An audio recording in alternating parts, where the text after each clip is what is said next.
Very good morning to all of you. कैसे हैं बच्चे? आई होप आप लोग बहुत अच्छे होंगे और आप लोगों का पढ़ाई बढ़िया चल रहा होगा।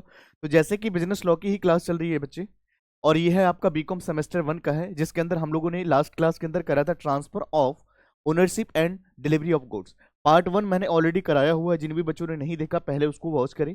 देन आफ्टर उसके बाद आप पार्ट सेकंड देखेंगे। आइए तो हम लोग क्या क्या चीजें इसमें कवर करने वाले हैं उसके बारे में एक बार कंटेंट को जान लेते हैं कि हम लोग क्या करेंगे आखिर। आइए बच्चे, तो सबसे पहले बच्चे बात करें यहाँ पर, तो ये सेमेस्टर 1 है, जहां पर बिजनेस लॉ की हम बात करेंगे, transfer of ownership and delivery of goods के बारे में पार्ट 2 हम लोग करने वाले हैं। तो आइए एक बार हम लोग ओवरव्यू जान लेते हैं कि हम लोग क्या क्या कंटेंट कवर करने वाले हैं इस चैप्टर के अंदर।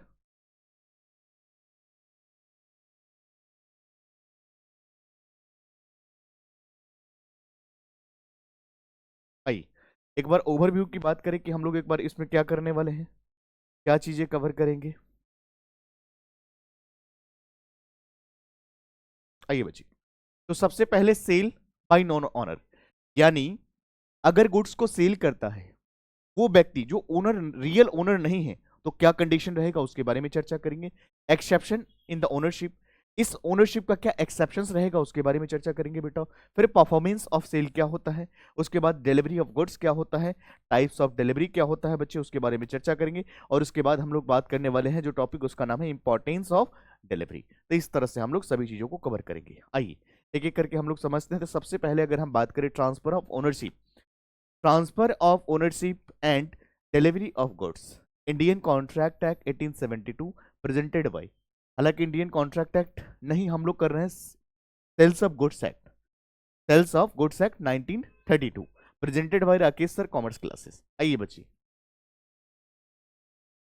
चलिए इंट्रोडक्शन की बात करें, क्या इंट्रोडक्शन है, क्या क्या यूनिट हम लोग इसमें कवरेज करने वाले हैं। तो सबसे पहले focus explanation of ownership, explanation of ownership transfer and delivery of goods as पर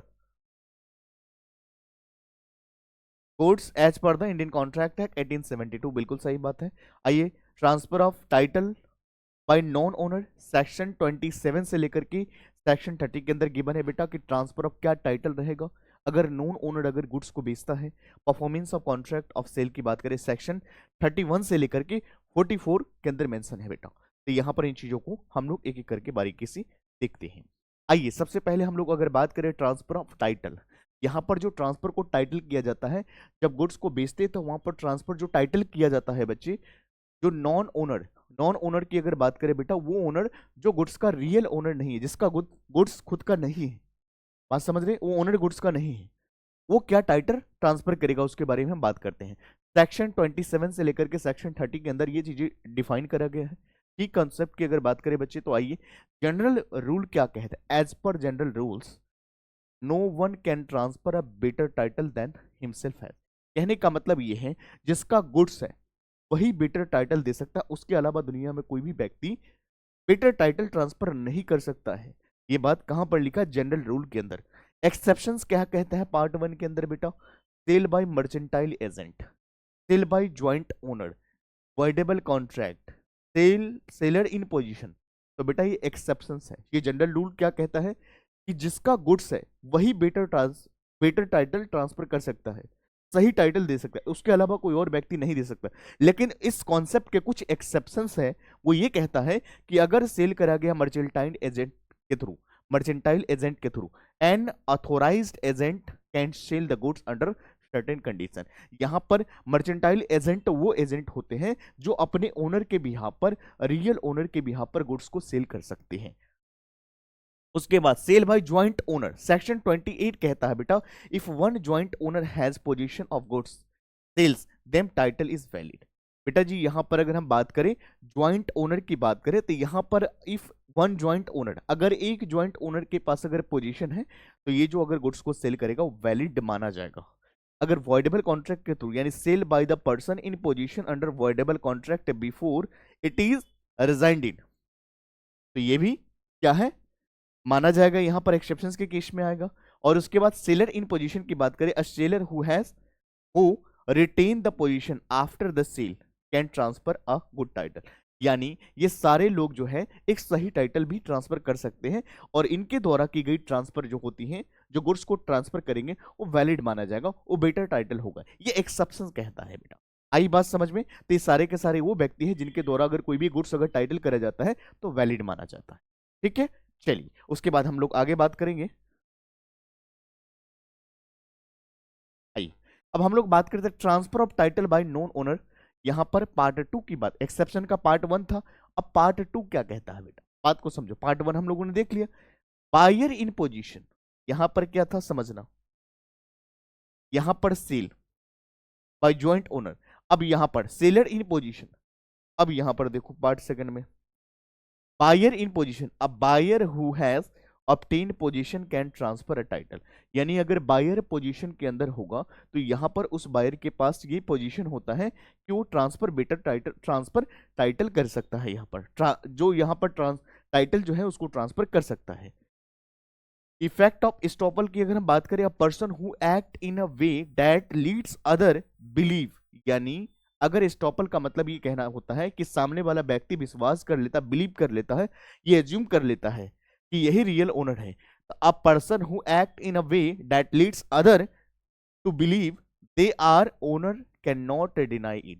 बेटा ये कहने का मतलब ये हो गया, पार्टनरशिप के अंदर आप पढ़ते पार्टनरशिप बाई होल्डिंग आउट और स्टॉपल वाला जो केस पढ़ते हैं कि सामने वाले व्यक्ति की बिहेवियर की वजह से आपने एज्यूम कर लिया कि ये फॉर्म का पार्टनर है और बाद में वो पैसे देने से मना कर दिया, तो आप ऐसा नहीं कर सकते क्योंकि उनकी बिहेवियर, ये इम्प्लाइड कॉन्ट्रैक्ट है कि वो बिहेवियर के थ्रू कॉन्ट्रैक्ट बन चुका है। तो यहां पर आपने बिलीव कर लिया तो इस कंडीशन में वो डिनाई नहीं कर सकता है। और उसके बाद अनपेड सेलर, अनपेड सेलर वो होता है, देखो पेड, अनपेड सेलर, अनपेड का मतलब जो नहीं मिला है और सेलर का मतलब सेलर, वो सेलर जिसको अभी तक पैसा नहीं मिला है। बताएंगे, इसका चैप्टर है। An unpaid seller has a right to transfer ownership under the specific condition. बिल्कुल सही बात है भाई, मैं सेलर हूं, मेरे को अभी तक पैसा नहीं मिला है तो मैं क्या करूंगा, गुड्स को बेच सकता हूं। Provision under other act, sales governed by legal provision and other acts, ये सारे के सारे ऐसा कंडीशंस है बेटा जहां पर क्या होता है, एक नॉन ओनर के द्वारा भी अगर कोई गुड्स को अगर ट्रांसफर किया जाता है तो वहां पर वैलिडिटी माना जाएगा। ये एक्सेप्शंस कहता है। वैसे जनरल रूल कहता है कि यहाँ पर जिसका गुड्स है वही एक बेटर टाइटल ट्रांसफर कर सकता है, उसके अलावा और कोई नहीं कर सकता है, लेकिन एक्सेप्शंस कहता है नहीं कर सकता है। आइए हम लोग आगे बात करेंगे बच्चे। उसके बाद हम लोग बात करते हैं performance of the contract of sale. क्या performance of contract of sale का मतलब क्या होता है बेटा, सेक्शन 31 से लेकर के 44 के अंदर इसकी डेफिनेशन गिवन है। आइए performance, performance of sale, performance of sale contract का मतलब क्या होता है, परफॉर्मेंस ऑफ सेल कॉन्ट्रैक्ट का मतलब होता है delivery of goods by the seller, delivery of goods by the seller and acceptance payment by the buyer has as per the terms of contract. यानी यहां पर गुड्स की डिलीवरी किया जाता है सेलर के थ्रू एंड एक्सेप्टेंस और payment दिया जाता है बायर के through as per the conditions, as per the contract. भैया जो भी चीजें कॉन्ट्रैक्ट में मेंशन है उसी के अकॉर्डिंग हम सेल भी करेंगे और उसी के अकॉर्डिंग हम पेमेंट भी रिसीव करेंगे। तो यहां पर यही चीजें बताया गया है। तो performance of sale of contract का मतलब क्या होता है, delivery of goods as per the goods by the seller and acceptance और payment by the buyer as per the terms of contract. की कंपोनेंट्स क्या होता है, डिलीवरी ऑफ गुड्स, जब गुड्स की डिलीवरी किया जाता है, एक्सेप्टेंस ऑफ डिलीवरी और उसके बाद पेमेंट ऑफ प्राइस। तो ये सारे के सारे कंपोनेंट्स जो हैं कवर करी जाती है performance of contract of sale के अंदर। सबसे पहले डिलीवरी ऑफ गुड्स, सेकंड में क्या होता है एक्सेप्टेंस ऑफ डिलीवरी। भैया जब गुड्स की डिलीवरी आप करोगे सामने वाला एक्सेप्टेंस नहीं देगा तो पेमेंट कैसे होंगी। तो ये सारे के सारी चीजें कवर करी जाती है as per the seller and buyer condition जो है उसके अकॉर्डिंग। चलिए बच्चे उसके बाद हम बात करते हैं डिलीवरी ऑफ गुड्स का मतलब क्या होता है बेटा। यहाँ पर सेक्शन 2 सबसेक्शन 2 कहता है यहाँ पर डेफिनेशन, डिलीवरी ऑफ गुड्स का मतलब क्या होता है, वॉलंटरी, मैं अपने मर्जी से गुड्स को एक जगह से दूसरी जगह मूव कर रहा हूँ, this is called voluntary of goods. आइए डेफिनेशन की बात करें तो डिलीवरी का मतलब क्या होता है, voluntary transfer of possession of goods from one person to another person. यानी वॉलंटरी, मैं अपने मर्जी से गुड्स को एक जगह से दूसरी जगह, एक व्यक्ति से दूसरे व्यक्ति तक ट्रांसफर कर रहा हूं, this is called delivery of goods. बेटा वॉलंटरी होना जरूरी है, इनवॉलंटरी नहीं होना चाहिए, ये ध्यान रखेंगे इस बात का। तो डिलीवरी ऑफ गुड्स का सिंपल मतलब होता है वॉलंटरी ऑफ ट्रांसफर। यहां पर वॉलंटरी ट्रांसफर करते हो पोजीशन ऑफ गुड्स, गुड्स की पोजीशन को ट्रांसफर करते हो बेटा एक व्यक्ति से दूसरे व्यक्ति में, हम उसको कहते हैं डिलीवरी ऑफ गुड्स। अब हम लोग बात करते हैं टाइप्स ऑफ डिलीवरी। क्या मतलब होता है टाइप्स ऑफ डिलीवरी का, मतलब इसके क्या प्रकार हैं। तो हम लोग यहां पर बात करेंगे एक्चुअल डिलीवरी। क्या मतलब होता है बेटा actual delivery? The goods are physically handed over. बेटा जी यहां पर गुड्स को क्या होता है उठा करके आप फिजिकली ट्रांसफर करते हो, इसकी पोजीशन को चेंज करते हो। यहां पर सिंबॉलिक का मतलब delivery of token representing the goods. जैसे रेलवे के थ्रू आप गुड्स भेज रहे हैं तो आपके पास बिल होगा, वो रिप्रेजेंट करता है, यहां पर सिंबॉलिक डिलीवरी कहलाता है। Constructive transfer of control can not without physical position. बेटा जी यहां पर हम ट्रांसफर कर सकते हैं किसी भी गुड्स का कंट्रोल को without physically position. Physically position की इसमें कोई इन्वॉल्वमेंट नहीं होता बेटा, this is called constructive delivery. I hope आपको टाइप्स ऑफ डिलीवरी समझ में आ गया होगा। सिंपल वर्ड्स में अगर मैं बताऊं डिलीवरी का मतलब क्या होता है, गुड्स को एक जगह वॉलंटरी तरीके से गुड्स को एक जगह से दूसरी जगह तरफ आप क्या कर रहे हो, मूव कर रहे हो। आप वहां पे एक व्यक्ति से एक व्यक्ति की पोजीशन से दूसरे व्यक्ति की पोजीशन तक पहुंचा रहे हो, पोजीशन में ला रहे हो, पोजीशन में of the goods, this is called delivery of goods. और यहां पर डिलीवरी ऑफ गुड्स की बात करें, टाइप्स की बात करें, सबसे पहला नंबर एक्चुअल है, सेकंड में बेटा क्या है सिंबॉलिक है, और थर्ड में क्या है कंस्ट्रक्टिव। एक्चुअल का मतलब होता है एक्चुअल फिजिकली गुड्स की ट्रांसफर कर रहे हो, हैंड ओवर कर रहे हो। यहां पर सेकंड में सिंबल के थ्रू आप काम कर रहे हो, सिंबॉलिक डिलीवरी। कंस्ट्रक्टिव का मतलब क्या होता है विदाउट फिजिकल, यानी कह सकता हूं कि एक्चुअल डिलीवरी का जस्ट अपोजिट होगा। यहां पर फिजिकल ट्रांसफर कर रहे हो, यहां पर फिजिकली आप नहीं कर रहे हो बेटा, this is called constructive delivery. आइए अब हम लोग बात करते हैं बेटा कुछ एग्जांपल्स ऑफ डिलीवरी के टाइप्स। बेटा जी अगर एग्जांपल्स के थ्रू अगर हम समझे तो कॉन्सेप्ट और बेहतर हो जाएगा। आइए हम बात करते हैं, जैसे एक्चुअल डिलीवरी की हम बात करें बच्चे, तो seller hands over a car to buyer. बेटा जी अगर एक सेलर कार बेचेगा बायर को तो क्या करेगा, कार का कुछ पोर्शन थोड़ी ना देगा, पूरा कंप्लीट कार ट्रांसफर कर रहा है किसको, बायर को, जो खरीद रहा है। पूरे जो भी उसकी चीजें हैं, सारा डॉक्यूमेंट सब कुछ वो उनको हैंड ओवर कर रहे हैं, this is called actual delivery. यानी seller hands over a car to a buyer is called actual delivery. Symbolic का मतलब क्या होता है, handed over a keys to warehouse and storing the goods. कहने का मतलब एक गोडाउन है, गोडाउन को चाबी दिया जा रहा है आपको कि उसमें सामान को स्टॉक कर लो, तो ये क्या सिंबल दिया जा रहा है बेटा, this is called symbolic delivery. Constructive transferring ownership while goods remain in third parties. बेटा जी यहां पर ओनरशिप ट्रांसफर तो करोगे, लेकिन यहां पर अभी भी गुड्स जो है थर्ड पार्टी के ही पोजीशन में रहेगा, हम उसको कंस्ट्रक्टिव डिलीवरी कहते हैं। तो बेटा यहां पर थर्ड पार्टी से इसका पोजीशन चेंज नहीं होता है, this is called constructive delivery. बेटा क्लियर है पॉइंट्स? चलिए अब हम लोग बात करते हैं आगे क्लेरिफिकेशंस। क्या clarification, why is delivery is important. बेटा डिलीवरी क्यों इंपॉर्टेंस है हमारे लिए, हम उसके बारे में चर्चा करते हैं। तो आइए सबसे पहले अगर बात करें तो स्टैब्लिशेस ओनरशिप ट्रांसफर। यहां पर क्या होता है बेटा, स्टैब्लिशेस हम करते हैं ओनरशिप की ट्रांसफर की हम बात करते हैं बच्चे। उसके बाद सेकंड हम बात करते हैं align with the contract terms. बेटा जी हम अलाइन रहते किसके साथ, कॉन्ट्रैक्ट के टर्म्स के साथ। उसके बाद reduce disputed between the buyers and seller. तो बेटा यहां पर वाई डिलीवरी इज इंपॉर्टेंट, यहां पर क्लेरिफिकेशन की बात करें हमारे लिए डिलीवरी क्यों इंपॉर्टेंस है, तो सबसे पहला ये स्टेब्लिशेस ओनरशिप ट्रांसफर, यहां पर ओनरशिप की ट्रांसफर करी जाती है। Second align with the contract के टर्म्स, यहां पर कॉन्ट्रैक्ट के टर्म्स के साथ आप अलाइन रहते हो, जुड़े हुए रहते हो। और लास्ट में reduce the dispute between the buyer and seller, जो बायर और सेलर के बीच में डिस्प्यूटेड हो सकती है बच्चे, हम उसको रिड्यूस करने का काम करते हैं थ्रू डिलीवरी ऑफ गुड्स, इसीलिए हमारे लिए इंपॉर्टेंट हो जाता है। चलिए आगे हम बात करेंगे। उसके बाद रियल लाइफ एप्लीकेशन की बात करते हैं, क्या मतलब होता है रियल लाइफ एप्लीकेशन, इसमें क्या है उसके बारे में हम लोग चर्चा करेंगे बेटा। तो आइए, अब बायर परचेजेस गुड्स ऑनलाइन। अगर कोई बायर परचेज कर रहा है goods through online, the delivery method use actual, symbolic, constructive, ensure the legal transfer of ownership.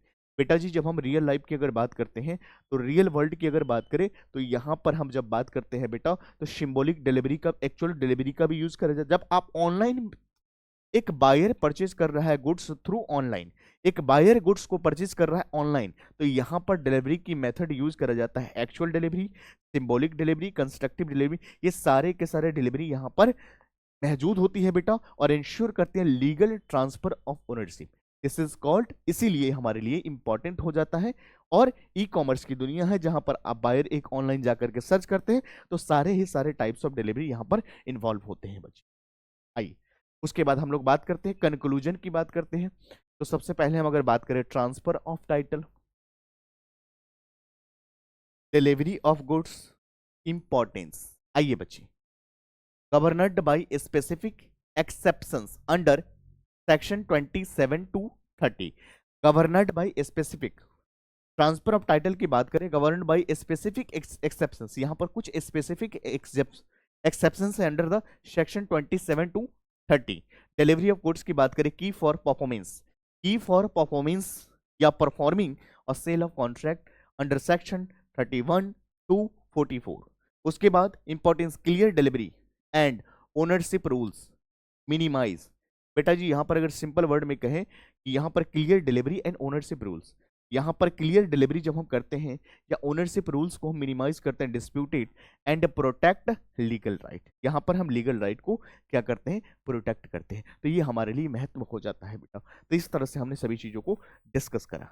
आइए उसके बाद हम लोगों ने आज की क्लास के अंदर क्या क्या चीजों को डिस्कस करा, पार्ट 2 में हमने क्या कराया, आइए एक बार उस पर चर्चा करते हैं बच्चे। उसके बाद हम लोग आगे बढ़ेंगे।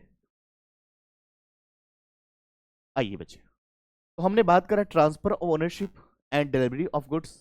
तो सबसे पहले सेल बाय नॉन ओनर, तो यहां पर transfer of goods by those who are not the rightful owner, यानी sale by non owner person वो पर्सन होते हैं जिसके पास गुड्स को ट्रांसफर करने का ये अधिकार लीगल तरीके से नहीं दिया जाता है, दिस इज कॉल्ड। एक्सेप्शन है इस कुछ ओनरशिप का। सबसे पहले specific situation allowed valid, specific situation में अलाउ किया जाता है valid sales by the non owner, but performance of sale की बात करें involve delivery by the seller and payment by the buyer. उसके बाद डिलीवरी ऑफ गुड्स की हमने बात करा, the transfer of possession of goods from seller to buyer. हम उसको हमने क्या बताया कि ये क्या होता है, गुड्स का पोजीशन होता है। तो यहां पर हम क्या कहते हैं, डिलीवरी ऑफ गुड्स होते हैं। फिर उसके बाद टाइप्स ऑफ डिलीवरी के बारे में हमने बात करा, जहां पर एक्चुअल, सिंबॉलिक, कंस्ट्रक्टिव डिलीवरी, इन सभी के बारे में समझा। उसके बाद हमने इंपॉर्टेंस के बारे में समझा, डिलीवरी का इंपॉर्टेंस क्या है, ensure, legal, transfer, ownership and contract fulfilment. तो इस तरह से पार्ट सेकंड को भी हमने कवर कराया बेटा। और आपका ये पार्ट फर्स्ट मैंने ऑलरेडी डाल चुका हूँ यूट्यूब पे, जिन भी बच्चों ने नहीं देखा है पहले उसको जाकर के वॉच करें। उसके बाद पार्ट सेकंड आप देखेंगे, transfer of ownership and legal rights, बेहतर तरीके से आपको समझ में आएगा। जिन भी बच्चों को पीपीटी चाहिए बेटा, आप टेलीग्राम चैनल को ज्वाइन कर सकते हैं और वहां से आप एक्सेस कर सकते हैं। और आपको क्लास कैसी लगी आप जरूर कमेंट सेक्शन में बताइए। और बाकी हम लोग मिलते हैं अगले क्लास में। अब इसके बाद अगर बात करें बेटा, तो अनपेड सेलर एक रह चुका है आपका टॉपिक, और उसके बाद एलएलपी एक्ट। इसके अलावा पूरी ही मैंने आपको बात करें, अगर मतलब बीकॉम हो या बीबीए हो, सेमेस्टर 1 की बात करें तो सारा ही बिजनेस लॉ को हमने कंप्लीट कराया है। अब 2 चैप्टर रह रहा है, एक अनपेड सेलर और एक एलएलपी। हम उन सभी को भी कराने देंगे आने वाले रिमेनिंग डेज में। तो यहाँ तक आप लोग रिवाइज करिए, बाकी हम लोग मिलते हैं अगली क्लास में। Thank you so much, take care, love you.